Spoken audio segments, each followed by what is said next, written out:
স্বার্থপরতা অনেকে বলে, তো স্বার্থপরতাটা কিন্তু খারাপ নয়। কেন?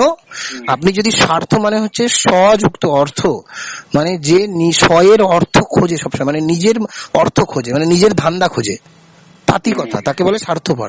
এবারে প্রশ্নটা হচ্ছে আপনি স্বয়ের মধ্যে কাকে দেখছেন? শুধু আপনার শরীর, আপনার বডি, আপনার মাইন্ড, এটাকেই দেখছেন, নাকি আশেপাশে পশু পাখি সকলকেই আপনি নিজের ভাবেন, নাকি আশেপাশের সকল মানুষকে আপনি নিজের ভাবেন? যে ও ও ও কষ্ট পাচ্ছে, মানে অ্যাকচুয়ালি কোনো একটা মানুষ কষ্ট পাওয়া মানেই আমি কষ্ট পাওয়া, আর কোনো একটা মানুষ আনন্দে আছে মানে আমি সেইটা দেখে আনন্দটা নিয়ে নিতে পারি। ও যদি আমাকে ওর মুখে ভাতে বা বিয়েতে বা অন্নপ্রাশনে নাও ইনভাইট করে, আমি দূর থেকে বসেই হ্যাপি হতে পারি যে বাহ, ওর আজকে অন্নপ্রাশন হচ্ছে, খুব ভালো একটা অনুষ্ঠান হচ্ছে। ওটা ও আপনার থেকে কেড়ে নিতে পারবে না, ওটা আপনি মনে মনেই হ্যাপি হতে পারেন।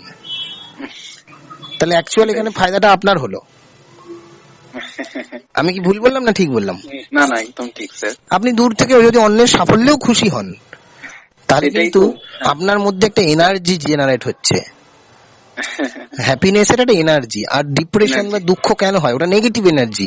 কারণ আপনি কি হচ্ছে সেই সময় অন্যের সুখে দুঃখিত হচ্ছেন, সেই সময় কি হচ্ছে আপনার মধ্যে একটা নেগেটিভ ভাইব কাজ করছে। হ্যাঁ, সেই নেগেটিভ ভাইবটা আপনাকে পজিটিভ নতুন কিছু ভাবতে দিচ্ছে না, ক্রিয়েটিভ আপনাকে বসিয়ে দিয়েছে। আপনি সেই সময়টা আপনার জীবন থেকে নষ্ট করে ফেলেছেন, মানে আপনি নতুন কিছু আর সৃষ্টি করতে পারছেন না।